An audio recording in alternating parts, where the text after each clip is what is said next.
नमस्कार, भारत मेरे साथ यूट्यूब चैनल पे आप सभी का स्वागत है। हमारी ग्रीन स्पीक की सीरीज़ में आज हम पहुंचे हैं टैगोर गार्डन के केंद्रीय विद्यालय और यहाँ पे वन महोत्सव मनाया जा रहा है। मेरे साथ श्री योगेंद्र कुमार जी हैं।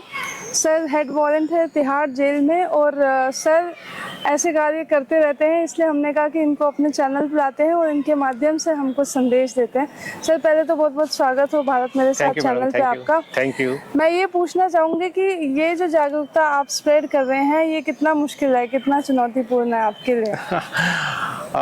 मैडम पहले तो मैं वन महोत्सव की आपके न्यूज़ चैनल के द्वारा सभी दर्शकों को शुभकामनाएं दूंगा।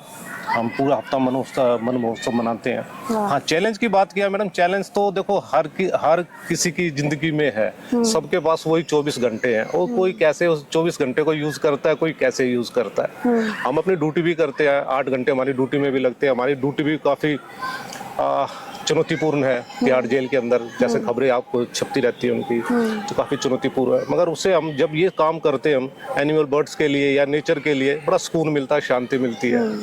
सर प्रकृति को जो दिशा चाहिए इस समय, आप थोड़ा सा समझाइए कि प्रकृति किस दिशा में जा रही है और किस दिशा में होनी चाहिए। हाँ मैडम, पहले ना हम इसका प्रकृति के ऊपर ना काफी नेचर के ऊपर बहुत ध्यान देते थे। हमारे जैसे बुजुर्ग थे, सुबह उठते दाना देते थे चिड़ियों को, और पेड़ तो वो इतने लगाते थे। पहले गुरुकुल हुआ करते थे, पुरानी बात कर रहा हूँ मैडम मैं। गुरुकुल के अंदर सब प्रकार के पेड़ होते, ज्यादा फलदार पेड़ ज्यादा लगाने पसंद करते थे, क्योंकि उससे पक्षी भी अट्रैक्ट होते थे और हमें भी फल मिलता था। आजकल लोग अपनी जिंदगी इतनी भागदौड़ है, जिंदगी में इस तरफ कोई ध्यान ही नहीं देता। इसलिए हमने जो ज्यादातर स्कूलों के अंदर हम प्रोग्राम करते हैं, हम इन बच्चों को अवेयर करते हैं, क्योंकि यही हमारा भविष्य है। अगर इनको हम सही रास्ते पे ले गए तो आगे जाके नेचर और ये एनवायरनमेंट बहुत अच्छा हो जाएगा। एसी एक न्यूज़ आई थी पीछे, दिल्ली में एक कॉलोनी है जहाँ पे लोग एसी अफोर्ड कर सकते हैं और लेकिन उन्होंने एसी को नकार के पेड़ लगाना को जायज़ माना और उन्होंने इतने पेड़ लगाए हैं कि उस एरिया में, पर्टिकुलर एरिया में एसी की ज़रूरत ही नहीं पड़ती, गर्मी ही नहीं लगती। तो आप थोड़ा साइंटिफिक तरीके से ये समझाइए कि पेड़ लगाना कितना ज़रूरी है। हाँ, मैं बताऊँ मैडम, आप यहाँ से निकलोगे धोला को आ जाओगे तो वहाँ पे कम से कम 2 या 3 टेम्परेचर नीचे डाउन आ जाएगा। क्यों आ जाएगा? क्योंकि वहाँ हरियाली है, रिज एरिया है। तो यही हमारा मकसद है कि ज्यादा से ज्यादा पेड़ लगाए। जैसे कि अभी आपने देखा होगा, हमने फ्रूट्स का पेड़ लगाया, ये आम का पेड़ है, ये नीम का, ये ऑक्सीजन का पेड़ है। हम ज्यादातर फ्रूट और ऑक्सीजन के पेड़ लगाते हैं। अच्छा। जैसे हाँ, फ्रूट भी मिले हमें और छाया भी मिले, और ऑक्सीजन के लिए जैसे कि पीपल का पेड़ है, बरगद का पेड़ है, नीम का पेड़ है, ये ऑक्सीजन देता है और ठंडक रखता है। अब हम यहाँ पर हैं, इस स्कूल के अंदर है, इसमें काफी हरियाली है, इसका टेम्परेचर 2 या 3 नीचे डाउन होगा। और हम कहीं ऐसा जाएंगे जहाँ पर हरियाली नहीं होगी तो उसका टेम्परेचर ऊपर होगा। और बात है एसी की, एसी कम यूज करना चाहिए मेरे हिसाब से, क्योंकि वो काफी नुकसान भी देता है, बाहर हीट भी फेंकता है। और मैं तो लोगों को यही बोलता हूँ, कम से कम यूज करें और ना करें तो अच्छी बात है। सर पहले के समय में ना वो चबूतरे बनाए जाते थे और उस पर बैठ के पंचायत भी होती थी, प्रवचन भी होते थे और 4 दोस्त यार मिलके चाय पी के गप्पे भी मारते थे। अब का समय ये है, जब आप एमसीडी वगैरह जैसे अधिकारियों से, आप हॉर्टिकल्चर के अधिकारियों से बात करते हैं तो वो चबूतरे के अगेंस्ट है। वो ये कहते हैं कि पेड़ के आसपास का जो 1 फीट का एरिया है उसे आप कच्चा रखिए और उसके बाद अगर आप कुछ पेड़ को सुरक्षित करने के लिए करना चाहें तो वो कर सकते हैं। तो आपके हिसाब से सही क्या है मैडम? चबूतरा बनाना कि कच्चा रखना? कच्चा रखना ठीक है, क्योंकि पेड़ को पानी भी चाहिए, ग्रोथ अच्छी मिलेगी उसे। और चौतरा क्या है, आप नीचे वैसे भी बैठ सकते हैं, कोई जरूरी नहीं है चौतरा बनाना।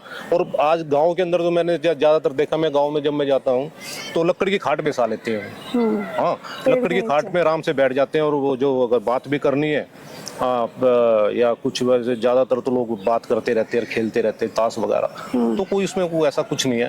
खाट से भी हम काम चला सकते हैं और नीचे भी बैठ सकते हैं। नीचे बैठना तो बहुत अच्छा है, अपना जितना पृथ्वी से टच में रहेंगे नीचे उतना ही अच्छा रहेगा। तो आपने स्कूल का ही चुनाव क्यों किया? ये मेरा आखिरी सवाल है। आपने आप कोई और जगह भी चुन सकते थे, कोई पार्क चुन सकते थे या फिर कोई और स्थान चुन सकते थे, लेकिन विद्यालय का चुनाव करने का आपके पीछे इसका विचार क्या है? इसमें ये है ना मैडम, हम पेड़ वहाँ पर देते हैं हैं जहाँ वो वहाँ पे ग्रोथ कर सके या उसकी सेवा कर सके या देखभाल कर सके। अब स्कूल के अंदर गार्डनर भी है और बच्चे हैं, ये 11th क्लास के बच्चे थे और हमने सबको एक जिम्मेदारी दी है कि एक पेड़ की तुमने जिम्मेदारी उठानी है और बच्चों ने यहाँ पर प्रॉमिस भी किया है हमसे कि हम ये जिम्मेदारी हम उठाएंगे। तो हम वही पेड़ देते हैं जहाँ पर वो ग्रोथ कर जाए। अगर हम पार्क में लगा देते हैं हाँ और वहाँ पे ठीक से उसकी देखभाल नहीं तो पैसे भी बर्बाद जाएंगे और वो हमारा जो मकसद था मकसद में कामयाबी नहीं। तो जाते जाते युवा पीढ़ी के लिए कोई संदेश आप देना चाहें, क्योंकि आप पुलिस में भी हैं और देश के लिए बहुत सारे कार्य भी करते हैं, तो आपसे हम संदेश ज़रूर दिलाना चाहेंगे। और उसके अलावा बोलूँगे स्वतंत्र दिवस आ रहा है और उसको लेके भी एक संदेश ज़रूर दीजिएगा। मैं जितने भी युवाओं से यही बोलना चाहूँगा कि नेचर से प्यार करें। और मैं तो तिहाड़ जेल में भी सबसे बोलता हूँ, जितने प्रिजनर हैं उनसे भी कहता हूँ कि भैया हाँ एक चीज़ हो रहा है, हमने तिहाड़ जेल के अंदर प्रिजनर को नेचर के प्रति स्नेह भाव उत्पन्न किया या उनको अट्रैक्ट किया, नेचर के प्रति उनको अट्रैक्ट किया और उससे हमें काफ़ी बेनिफिट मिले नेचर के जब वो नज़दीक आए। और मैं तो ये कहता हूँ कि अभी जो नेचर के नज़दीक रहेगा वो कभी क्राइम नहीं करेगा, वो ना ही गलत सोचेगा, उसके मन में गलत भावना आएगी ही नहीं। और मैं तो यही संदेश दूंगा कि नेचर की सब देखभाल करें और युवा पीढ़ी से भी यही कहूँगा कि नेचर के प्रति अपनी संवेदनशीलता रखें, बनाए रखें और बनाएं। और बच्चों के लिए मेरा ज़्यादा वो रहता है कि बच्चे आने वाला भविष्य है और बच्चे अगर इसकी हमारी सही दिशा में चल पड़े ना तो आने वाला समय बहुत अच्छा होगा, वही पुराना समय आ जाएगा। बहुत सुंदर सर। चलिए इसी के साथ हम इस एपिसोड का अंत करते हैं। हमारी ये सीरीज ग्रीन स्पीक देखते रहिएगा और हमारा चैनल ज़रूर सब्सक्राइब करिएगा। सर आप भी करिएगा सब्सक्राइब, क्योंकि हम अच्छा काम कर रहे हैं। ठीक है, थैंक यू।